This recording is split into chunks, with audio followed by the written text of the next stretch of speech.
How did I get to Optiver? So I started doing an electrical engineering degree at UNSW. I spent a few years doing that and was involved in power engineering at the time.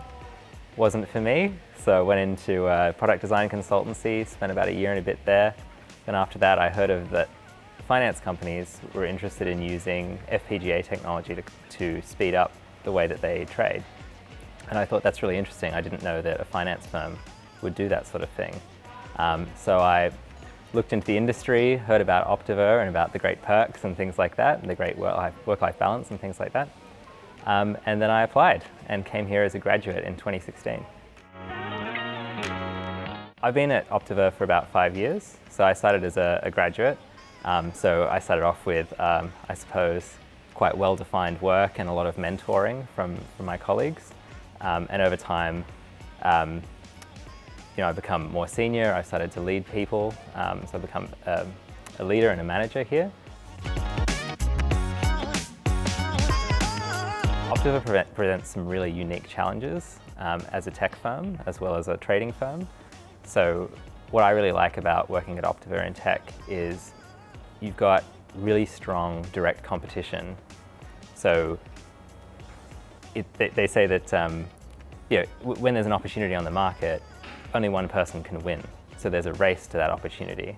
What that means is that there's no point being second. You've got to be the best. So Optiver really pushes you to be the best at the technology that you produce. And that's reflected in many different parts of our business. It's not only the part of the business that I work in, which is reducing our latency. Your latency has to be the lowest to win, but it's also our risk management and things like that. They need to be the best so that we can take on the level of risk that we can manage, and we can be the best market maker in the market. And I think that competition really drives some really great results, and it really pushes people to collaborate and work really well together.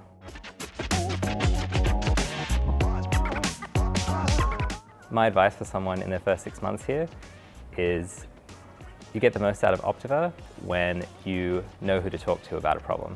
Optiver is full of really intelligent people who are the best at what they do, and they're all really happy to talk to you about it.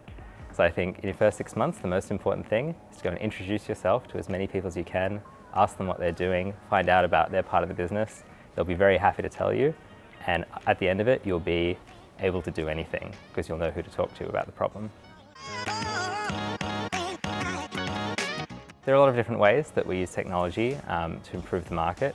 As a market maker, the most important thing that we're doing is we're providing somebody for someone else to trade against. So if somebody wants to buy or sell something, we need to be there for them to take the other side of that trade. What that means is that because there's so many different things that people want to trade, so many different markets, we need a big technology stack to manage all this complexity, to make sure that we're there, ready to go at the time anybody wants to trade with us, and to make sure that we're comfortable taking the other side of that trade. So our technology is about massive scale, about being everywhere, ready to trade with anyone at any time, and great accuracy. We need to make sure that we know the risks we're getting into and we're happy with it as well. I think some of the biggest ones are we're a very collaborative culture. You can't do much without talking to the right people at the business. And we don't have like top-down management so much. It's a very flat structure. So I think the people who do really well at Optiver are people who they seek out responsibility, they want to get a good job done, and they're happy to go and talk to all the people and collaborate to make sure that can happen.